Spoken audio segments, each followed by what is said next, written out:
This is the brand new Ibanez EHB1005MS, and it's one of the best basses I've ever played.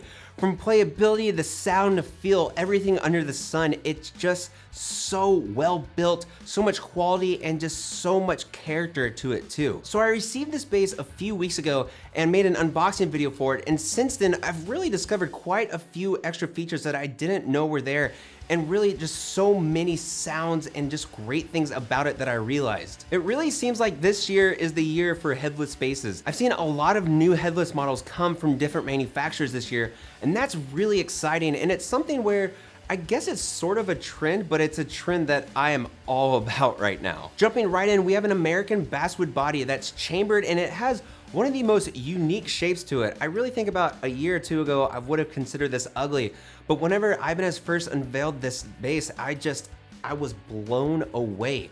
There's something so weird and so different about it, but something just brought me to it that I couldn't take my eyes off of it. There's a lot of curves to this body that I really like, and it really adds to this nice just overall look for it. The bottom horn really cuts out to give you a lot of extra fret access, especially for those upper frets on your high strings. The back of the body has a particular slant to it that adds to the comfort and great feel of the bass overall. And then of course, since it's chambered, it's really light. And I mean, this bass is really, really light. And obviously, as you can see, the seafoam green is a satin finish, so it's flat, more of a matte color, and I love that. As I was saying just in my Dingwall video a few weeks back, I love matte finishes, and it's something I want to see more of in this industry.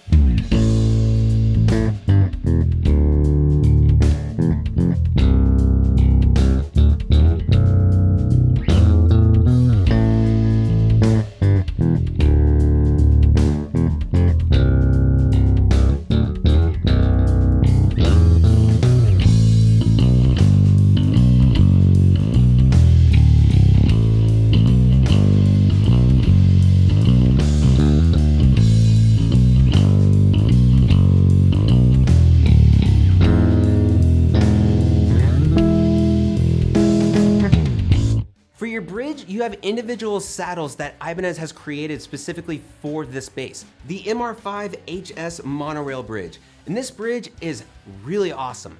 You have each saddle individually put onto the body where it's not one giant piece, but each string gets its own saddle that's individually put for the scale length to be perfect. In terms of intonation, I've had no problems with this bass whatsoever. With the truss rod adjustment right there at the end of the body and your bridge with so many different variables that you can add to it, including you can actually change the string spacing, and that's awesome. You can go plus or minus 1.5 millimeters. So being able to change the string spacing for each individual string, this can give you complete control on the overall comfort and feeling that you want that's really fine-tuned to exactly what you want as a bassist. And then with the pegs at the back, there's a lot of firmness to it. So it's one of those things where you won't accidentally move it out of place or anything like that, but it's something where you can get very specific on your tuning and get it absolutely perfect. Then moving up, you have a pair of Bartolini BH2 pickups.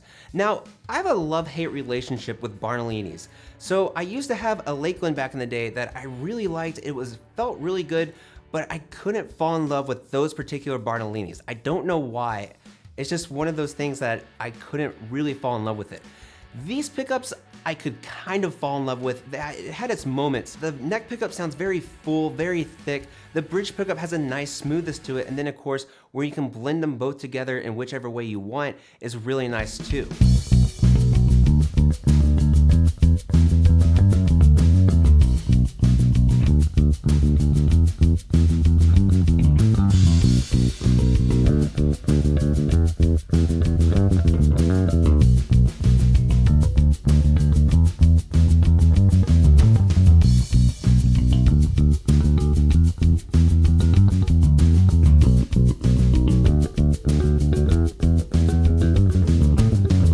But I don't think I would really be able to fall in love with the sound of this bass without the Veramid 3-band EQ system that it has. For your controls, you have 4 knobs as well as a 2-way toggle switch, and then 2 of those knobs are actually stacked. You have volume, pickup balance, and then for your stacked pots, For your first one, you have bass, boost, and cut for the bottom, and then at the top is treble, boost, and cut. And then when the bass is in passive mode, your treble knob becomes your tone knob, which I actually think is really cool to be able to use both of those at once instead of adding a complete new knob. And then your final knob is really awesome. This is your second stacked pot, where at the top you can boost or cut your mid signal, and then your bottom part of it is actually where you choose for your mid frequency to be, and I love this.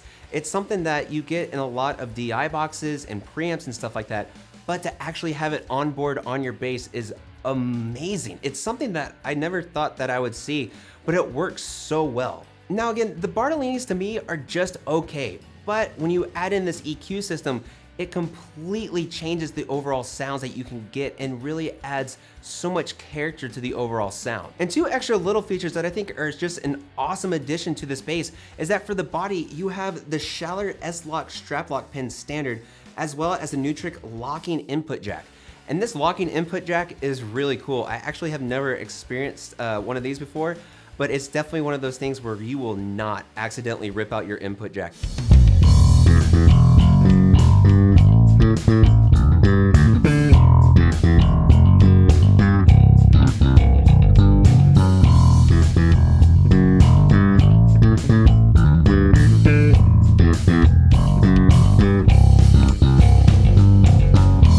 Moving up, you have a fan fret 5-piece roasted maple neck that has a roasted bird's eye maple fingerboard, and whoa, let me tell you guys, this neck, this is it. This is absolutely it. I love this neck.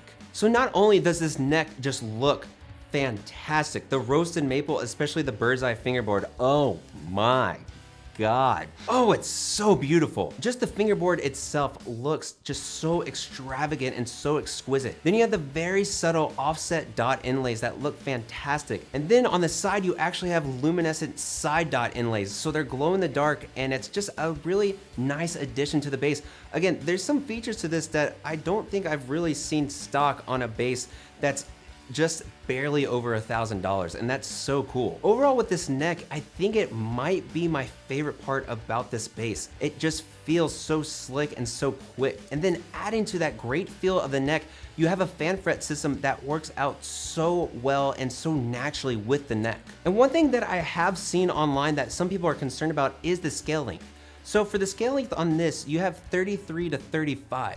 And now with something more like the Dingwall stuff where you will have a longer scale length for that low B string, it'll be 34 to 37. And this is a controversial thing I've seen with a lot of fan fret players who think that you have to have a 37-inch for that low B for it to be truly, you know, as low and full sounding as you want it to be. But I will say that with the 35-inch scale length that you get with this bass and that 3-band EQ where it's just so versatile, it sounds fantastic.